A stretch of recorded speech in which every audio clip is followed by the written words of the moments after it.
오늘 본문 말씀은 우리 믿는 사람들이 믿지 않는 세상 사람들 사이에서 어떻게 살아가야 될 것인가 라고 하는 것을 잘 교훈해 주고 있는 말씀입니다. 우리는 동네나 직장이나 때로는 가족 관계 중에서도 믿지 않는 사람들과 늘 많이 접촉하며 살게 되죠. 문화나 삶의 방법이나 가치가 다르기에 많은 갈등들도 하게 됩니다. 특별히 명절이나 집안 대소사의 사람들이 모이면 신앙이 다른 믿지 않는 그런 형제나 친척들로 인해서 다투거나 싸우기까지도 해요. 그러한 환경에 처했던 사람 중에 그러한 갈등들을 잘 이겨내고 성공한 사람이 한 사람 오늘 본문 말씀에 등장하는데 그 사람이 바로 이삭입니다. 오늘 12절 말씀에 보니까 이삭이 그 땅에서 농사하여, 그 땅, 어떤 땅이 나오는데 그 땅이 바로 이방 나라 블레셋 땅입니다. 그가 그 땅에서 농사했을 때 그 지방 블레셋 사람들이 찾아와서 경의를 표하고 화친을 요구하고 굴복하게 된 것을 우리는 볼 수 있어요. 여러분, 그렇게 된 연유가 무엇일까요? 하나님을 믿는 사람이 하나님을 믿지 않는 이방 땅에 가서 농사를 했는데 그 일로 인해서 그들이 와서 처음에는 시기하고 방해했지만 화친을 청하고 같이 살기를 원하고 했던 것을 볼 수가 있어요. 저는 오늘 말씀을 받들어서 이삭이 그렇게 이방 땅에서도 잘 풀리게 된 연유를 여러분들께 증거해 드리려고 하는 것입니다. 사실 이삭이 블레셋 땅에 살려고 왔을 때 여러분 오늘 말씀에도 나옵니다만 시기하고 방해하고 힘들게 하고 아주 괴롭게 했어요. 그러나 이삭은 그 땅에서 다 이겨내고 성공한 사람이 됩니다. 지금 교회들이 믿지 않는 이방인으로부터 많은 공격들을 받고 있죠. 심지어 입에 담기도 어려운 말까지 등장해서 욕을 먹고 있습니다. 그 이유가 무엇일까요? 우리는 알아야 되고 느껴야 할 것이 있습니다. 먼저 우리들 교회 자신들에게 많은 문제가 있음을 인정해야 합니다. 교회나 우리 믿는 사람들이 그들을 두려워하는 것은 아니지만 믿지 않는 세상 사람들 앞에서 잘해야 한다는 것입니다. 전철 안에서 두 사람이 막 고성을 지르면서 싸우더래요. 그러자 참지 못한 날 할아버지가 딱 일어나더니 큰 소리로 고함을 칩니다. 이 사람들아, 여기가 교회인 줄 아느냐? 그러더라는 거예요. 이윤직슨 그 할아버지가 어떤 교회 옆에서 사시는데 교회가 날마다 싸우니까 그것을 보고 하신 말이랍니다. 이 말을 저는 어떤 목사님에게, 친구 목사님에게 들었는데 그 목사님이 전철을 타고 가다 이걸 목격한 거예요. 너무나 부끄러웠다는 거예요. 오늘 말씀으로 이방인들이나 믿지 않는 그런 사람들과의 갈등을 잘 우리가 이겨내고 그래서 주변 사람들로부터 존경을 받는 교회가 되고 주 안에서 그리스도인다운 칭찬을 듣는 우리 성도들이 되었으면 좋겠습니다. 우리 드론노 소원교회는 그런 교회가 되었으면 좋겠습니다. 그러면 우리 믿는 사람들이 믿지 않는 이방인들과의 사이에서 어떻게 살아야 잘 사는 것일까요? 첫 번째는 이 no quarrel, 다투지 않아야 돼. 싸우지 말아라. 22절 보니까 이삭이 거기서 옮겨 다른 우물을 팠더니 그들이 다투지 아니하였으므로 그 이름을 르호봇이라 하여 가로되 이제는 여호와께서 우리의 장소를 넓게 하셨으니 이 땅에서 우리가 번성하리로다 하였더라. 다투지 아니했다 그랬습니다. 이삭은 우물을 파다가 그 우물을 빼앗겨도 몇 번이고 그 이방인들과 다투지 않았어요. 3번이나 그런 일이 있었죠. 그랬더니 오히려 그들의 삶의 장소가 넓어지게 되었고 그 땅에서 번성하게 되었다는 것입니다. 성경에 보면 다투지 않음으로 인해서 복을 받는 4대가 나오죠. 그 4대가 누구냐면 첫 번째가 아브라함이에요. 창세기 23장 보면 아브라함이 롯에게 이르되 우리는 한 골육이라 나나 너나 내 목자나 네 목자나 다투지 말자. 아브라함의 이스라엘 민족의 유대인들의 조상인 아브라함 때부터 그들의 신앙 가운데 보면 다투지 않는 거예요. 절대 다투지 말자. 그래서 아브라함이 그렇게 큰 복을 받았던 것 아니겠습니까? 또 창세기 45장에 보면 그의 손자 요셉의 신앙도 나오죠. 이에 형들을 돌려보내며 그들에게 이르되 당신들은 노중에서 다투지 말라 했더라. 형들이 애굽에 그 곡식 얻으러 왔을 때 나중에 그들이 서로 화해하고 가면서 요셉이가 형들에게 부탁한 거야. 형들, 내가 전에 보니까 다투어서 서로 다투어서 나도 이렇게 막 팔고 그랬지 않느냐. 제발 다투지 말고 아버지께 잘 가시라. 집에까지 가시라. 다투지 않는 신앙. 오늘 성경에 보면 이삭도 다투지 않았다. 아브라함, 이삭, 또 야곱, 요셉 보면은 그들이 다투지 않았어요. 다투지 않는 사람. 그런 사람들이 잘 될 줄로 믿습니다. 잠언에서도 보면요, 마른 떡 한 조각만 있고도 화목하는 것이 육선의 집에 가득하고 다투는 것보다 나으니라. 아무리 크고 돈이 많고 화려한 교회고 집안이고 회사고 사업이나 한다 할지라도 다투면 안 되는 거예요. 차라리 마른 떡 먹다 남은 마른 떡 한 조각을 다시 주워서 먹는다 할지라도 그것이 더 낫다고 성경이 말씀하고 있는 거예요. 다투는 여인과 함께 큰 집에 사는 것보다 움막에서 혼자 사는 것이 낫고, 여러분 다투는 집에서 큰 집에서 큰 교회에서 살아봐야 그 하나님께서 그곳에 계시겠어요? 차라리 움막에서라도 사는 것이, 다투지 않고 사는 것이 더 하나님이 기뻐하신다. 너뿐만이 아닙니다.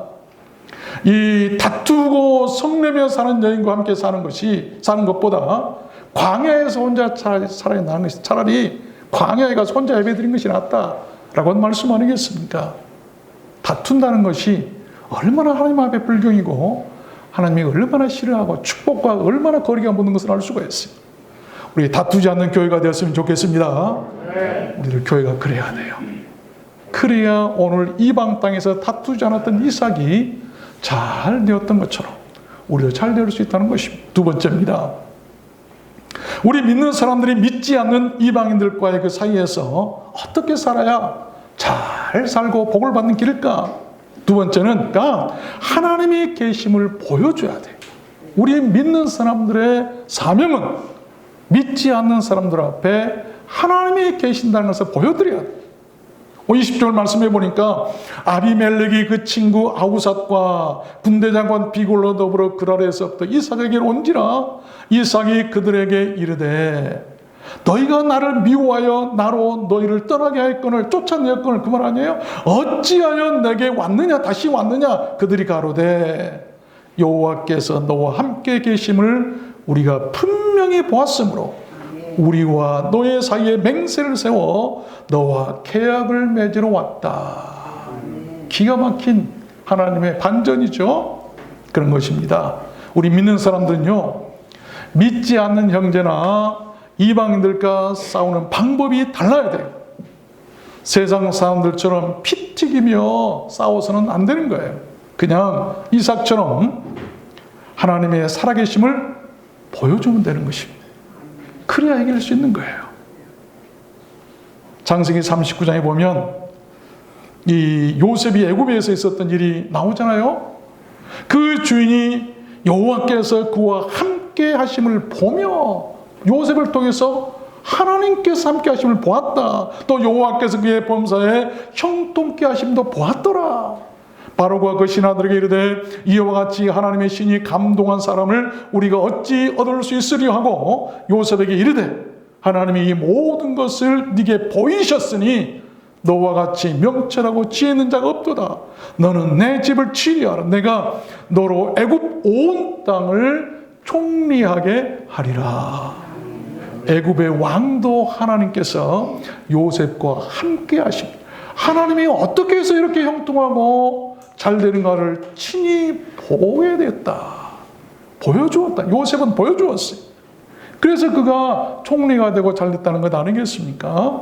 사무엘상 17장에도 보면요, 다윗이 블레셋 사람에게 이르되 골리앗에게 이른 말이죠. 너는 칼과 단창으로 내게 오거니와 나는 만군의 여호와 이는 곧 네가 모욕하는 이스라엘 군대의 하나님의 이름으로 네게 가노라. 오늘 내가 너를 쳐서 온 땅으로 이스라엘에 하나님이 계신 줄을 알게 하겠다. 하나님이 계신 줄을 알게 다윗이 돌멩이 하나로 골리앗을 이겼을 때, 그때 블레셋 사람들은 다 도망치고 이스라엘 군인들이 힘을 내어서 그 전쟁에서 승리하게 했던 것 아니겠습니까? 우리는 보여줄 수 있어야 돼. 이게 믿는 자들의 사명이고 본분이에요.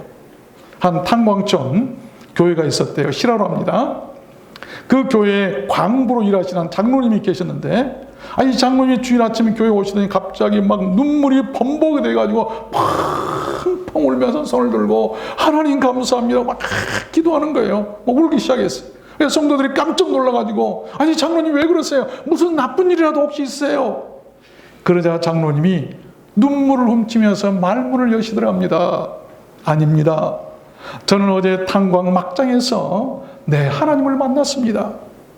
일을 하다가 점심시간이 돼서 동료들과 함께 점심을 먹으려 했는데 식사 기도를 한참 하고 눈을 떠보니까 내 앞에 놓였던 도시락이 없어졌습니다.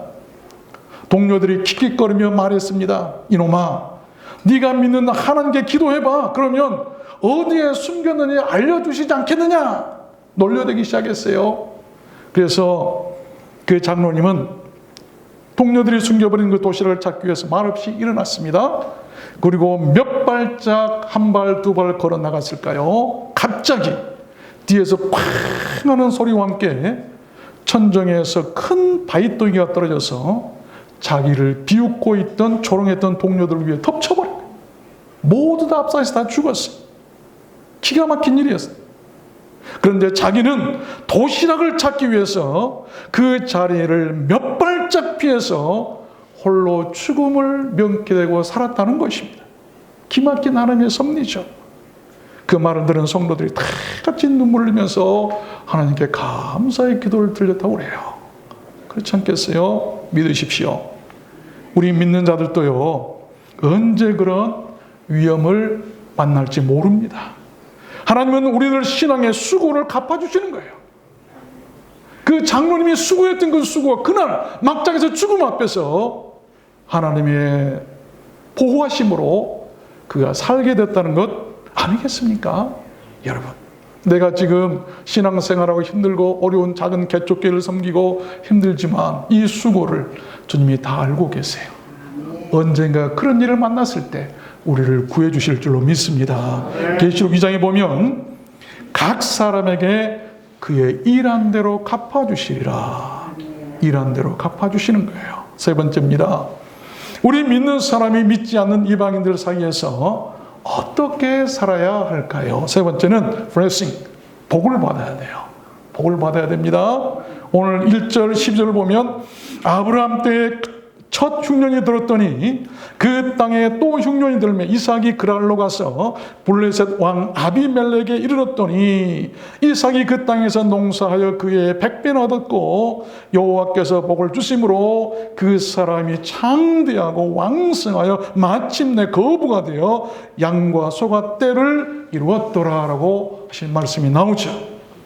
이삭이 정든 고향을 떠나게 된 것은 흉년 때문이었습니다. 아버지 아브라함 때도 흉년이 들더니 자기 때에도 재차 흉년이 들자 이삭은 살 길을 찾아서 그랄이라고 하는 블레셋 땅으로 옮기게 되었던 것입니다. 하나님은 이삭아 고향으로 다시 돌아가거라 하지도 않으셨고, 이삭이 그 땅에서 이렇게 방해를 받고 시기하고 사람들이 힘들게 하니까 애굽으로 가려고 했어요. 그때 더 큰 나라 애굽으로 가려고 하니까 하나님이 이삭아 애굽으로 가지 말고 너 있는 곳 그곳에서 그냥 머물러 있어라. 그 땅에서 농사해서 순종했더니 그 땅에서 농사해가지고 그의 100배나 얻게 된 것이죠. 오늘날 말로 얘기하면 대박을 친 것입니다. 그러자 그 땅 블레셋 사람들이 그것을 보고 스스로 찾아와서 이런 말을 하는 29절에 보니까 너는 우리를 해하지 말라. 두려움을 이제 느끼는 거예요. 너무 잘 돼버리니까. 이는 우리가 너를 범하지 아니하고 선한 말만 네게 행하며 너로 평안히 가게 하였음이니라. 이제 너는 여호와께 복을 받은 자니라. 블레셋 사람들이 와서 화친을 청하는 거예요. 보니까 하나님께 복을 받은 사람인 줄 알았던 것이죠. 여러분, 우리 믿는 사람들은 그렇게 때로 하나님의 복을 받아서 믿지 않는 형제들이나 이방 사람들 앞에 보여줄 수 있어야 합니다. 보여줄 수 있어요. 어쩌면 지금 이 시대는 이삭의 때와 같이 먹고 살 수는 있지만 교회마다 말씀 흉년이 들고 은혜 흉년이 든 때가 아닌가 생각합니다.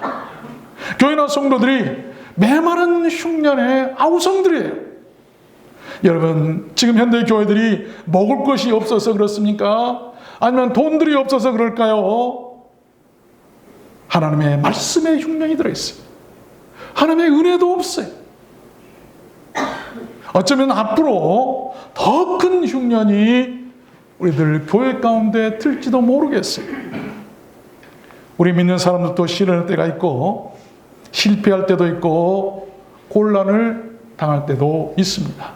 그러나 보란듯이 잘 될 때도 있고 은혜 받을 때도 있어야 할 줄로 믿습니다. 그래야 돼요. 전도서 3장에도 보니까 천하의 범사가 기한이 있고 모든 목적을 이룰 때가 있나니 울 때가 있고 웃을 때가 있으며 슬퍼할 때가 있고 춤출 때가 있도다. 지금은 때로는 울기도 하고 슬플 때도 있겠지만 웃을 때가 있고 춤출 때가 반드시 내게도 온다는 것을 여러분 믿으시길 바랍니다. 그래서 우리들 두란노 성교는 그 어떤 흉년 중에도 이 말씀 은혜 100배 충만한 그런 교회가 되었으면 좋겠습니다. 이삭이 감으로 메마른 땅에서 그 땅에서 농사해서 100배를 얻은 것은 하나님의 은혜예요. 하나님의 은혜만 있으면, 말씀의 순종만 나가면 우리가 100배의 은혜를 받게 될 줄로 믿습니다. 그래야 되는 것 아니겠어요? 그래서 이 고린도후서에 보면 보라, 지금은 은혜 받을 만한 때요, 지금은 구원의 날이로다. 저는 말씀을 준비하면서 그렇군요. 하나님, 그렇군요. 우리 두란노 소원교회가 지금 바로 은혜 받을 만한 때요, 구원의 날인데 바로 그 때가 되고 그 날이 되었으면 좋겠습니다라고 기도했어요. 우리가 이때 구원 못 받으면 언제 구원 받을까요? 하나님의 기적은 흉년 때에 나타나는 거예요. 어렵고 힘들 때에 나타나는 거예요. 우리들 인생은 모든 시기와 때를 알지 못하죠. 물고기가 그물에 걸리고 새가 사냥꾼의 올무에 걸듯이 언제 어디서 어떻게 위험을 만나고 어떤 재앙에 우리가 걸릴지 아무도 모릅니다. 그래서 신앙생활하고, 그래서 믿음 생활하고, 그래서 하나님께 기도하고, 그래서 하나님께 나와 이렇게 주일날 예배하고 하나님을 의지하며 살아야 되는 것 아니겠습니까? 장로님 얘기를 했습니다만 순간이에요. 그 순간에 우리를 지켜주시고 구원할 분은 하나님밖에 없는 거예요. 그 장로님이 그날 기도하지 않았다고 한다면, 아이고 창피해, 믿지 않는 형제들 앞에서 내가 식사 기도하는 창피해, 그걸 기도 안 했다고 하면 같이 죽었어요. 그러나 그 앞에서도 기도하는 거예요. 조롱에도 비웃어도 기도하는 그 기도 때문에 산 것 아니겠습니까? 아멘. 믿음 생활 하시길 바랍니다. 아멘. 믿음 생활을 할 이유예요.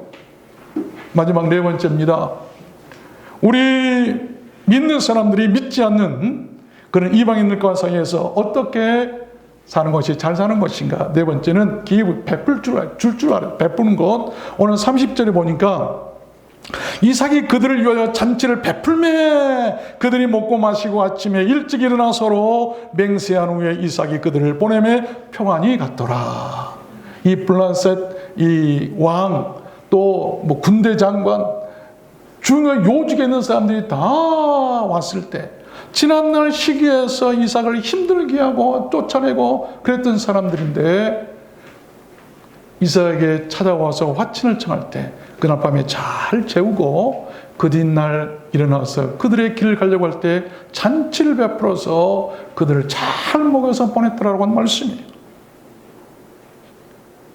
여러분, 하나님을 믿는 우리 성도들은 그렇게 이방인들에 대해서 인색하지 말고 친절하고 베풀 줄도 알아야 합니다. 그래야 평안하고, 그래야 칭송을 듣고, 그래야 안전하고 이삭처럼 그런 이방의 땅에서도 그렇게 성공하고 잘 되는 것 아니겠습니까? 오늘날 교회들도 그래야 됩니다. 그러나 대개 현대 교회들은 그렇지 못하고 너무나 이기적이 되어버렸어요. 교회가 낮은 곳을 볼 수 있어야 하는데 자꾸 높은 곳만 바라보고 있어요. 가난한 자들을 기다려야 할 텐데 부자들이 오기만 기다리고 있습니다. 작은 곳을 도와야 될 텐데 큰 곳에만 모이기를 좋아합니다. 베풀 줄 알아야 하는데 거둬들이게만 혈안이 되어 있어요. 여러분, 그것이 교회 타락의 원인이고, 그것이 교회 몰락의 원인이고, 그 증거를 중세교회가 갖고 있는 거예요.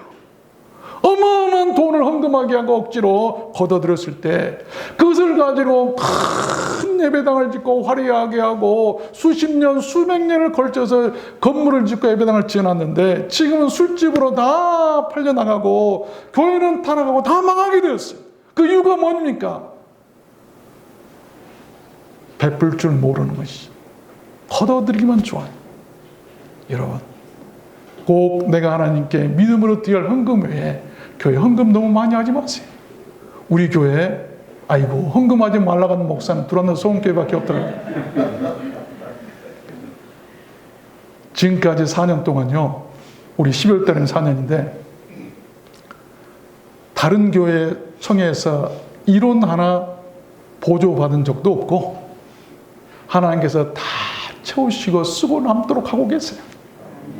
여러분께서 혹시 여윳돈이 있다든지 무슨 일을 하고 싶으실 때 교회에 헌금하는 것도 좋겠습니다만 여러분 믿지 않는 아픈 형제들이나 친척들이나 이웃들이나 어려운 사람들 찾아서 차라리 고기 한 건 떠가지고 주십시오. 하나님께서도 기뻐하실 거예요. 그것이 잘 되는 비결이다 이 말입니다.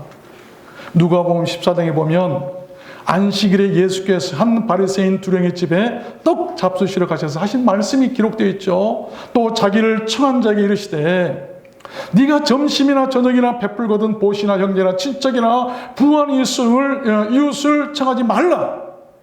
잔치를 배설하거든 차라리 가난한 자들과 병신들과 저는 자들과 소경 등을 청하라. 그리하면 저희가 갚을 것이 없는 고로 네게 복이 되리니 이는 의인들의 부활 시에 네가 갚음을 받겠음이니라 하시더라. 의인들이 부활할 때 그때 하나님께서 갚아주시겠다 라고 하는 것 아니겠습니까? 부자 교회, 큰 교회, 차고 넘쳐 쓸 곳이 없어가지고 못된 짓 한 교회에 가서 헌금하지 마세요. 차라리 정말 배고파서 고통하는 교회들이 너무 많이 있어요. 우리 노예도 어떤 목사님의 간증을 들었는데요. 그런 말을 대뜸하시다가 내 뒤에서 한 얘기를 들었는데 코로나19 때문에 성도들 몇 사람 있는 사람은 다 떨어지고 자기 손주들 셋하고 자기 사모님하고 5사람 예배 드린다고. 그곳에 먹을 것이 있을까요?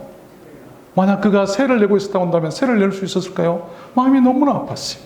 하나님은 어떤 사람을 사랑하실까요? 어떤 사람을 부활할 때 우리가 하나님께서 오시고 주님께서 재림하셔서 우리에게 심판하시고 상을 베푸실 때 어떤 사람에게 주실까요? 마가복음 7장에 보면 이런 말씀이 나오죠. 모세는 네 부모를 공경하라 하고 또 아비나 어미를 회방하는 자는 반드시 죽이라 했거늘 너희는 가로되 사람이 아비에게나 어미에게 말하기를 내가 드려 유익하게 할 것이 고르반 곧 하나님께 드림이 되었다 하기만 하면 그만이라고 제 아비나 어미에게 다시 아무 것이라도 하여 드리기를 하지 아니하여 너희의 전한 유전으로 하나님의 말씀을 피하며 이 같은 일을 많이 행하느니라. 무슨 말이냐면 예수님께서 한탄하신 말씀이에요. 자기 어머니가 배고프고 아프고 고통스러운데 나는 교회 가야 되니까 오늘 아버지께 못 가겠어요. 자기 어머니가 배고프고 먹을 것이 없는데 하나님께 헌금해야 되기 때문에 하나님 아버지께 못 드리겠어요. 이런 사람에 대해서 악하다고 하신 거예요. 우리가 하나님의 기뻐하실 일이 무엇인가? 하나님께 드린다고 핑계하고 돌아보지 않는 것? 여러분, 그거 하나님께서 안 기뻐하세요. 교회 다닌다는 핑계로 형제나 부모를 돌보지 않는다면 그것은 큰 잘못입니다. 성경은 그렇게 가르치질 않습니다.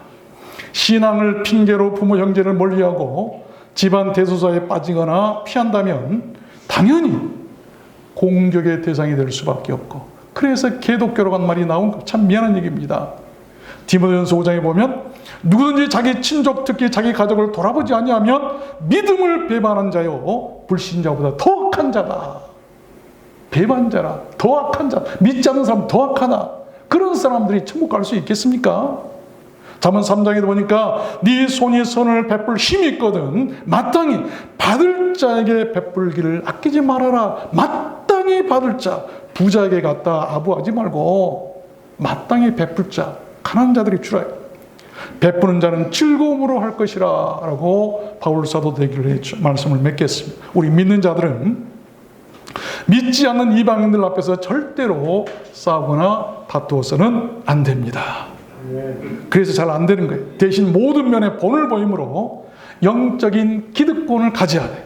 그것이 하나님의 살아계심을 보여주는 것이죠. 오늘 이 이삭이 블레셋 사람들 앞에서 영적인 기득권을 지니까 그들이 스스로 와서 고개 숙이잖아요. 만약 우리들 교회나 믿는 자들이 그러한 영적인 권세나 기득권이 없다면 그들을 이기지 못해요. 지금 현대 교회들이 그렇게 돼 있다 이 말입니다. 그들을 구원할 수도 이끌 수도 있겠습니까? 오히려 비웃어버릴 거예요. 전도에도 오히려 비웃어요. 그러나 그러한 영적인 권세를 갖는다면 오늘 말씀에 등장하는 이삭처럼 세상을 변화시키고 가정을 변화시키고 사회나 주변들을 변화시키게 될 줄로 믿습니다. 오늘 이 시간 우리는 그것을 믿고 이런 기도를 했으면 좋겠어요. 하나님, 이삭처럼 저부터 먼저 변화되게 해주세요. 내 신앙이 좀 변화되게 해주세요. 나에게도 믿지 않는 형제나 이방인들 앞에서 저들 이겨낼 영적인 권세를 주시고 저들과 다투지 말게 하시고 나에게도 복을 주셔서 저들에게 베풀 수 있게 하여 주옵소서. 그래서 하나님의 살아계심을 저들에게 보여줄 수 있게 하여 주옵소서. 그런 기도를 드리고 오늘 우리가 변화된다면 우리도 이삭처럼 이 어렵고 힘든 가뭄의 해에 잘 되고 형통한 교회가 되고 복된 성도들이 되실 줄로 믿습니다. 여러분 모두 어렵게 되시기를 주님의 이름으로 축원합니다. 오늘 우리 말씀을 생각하고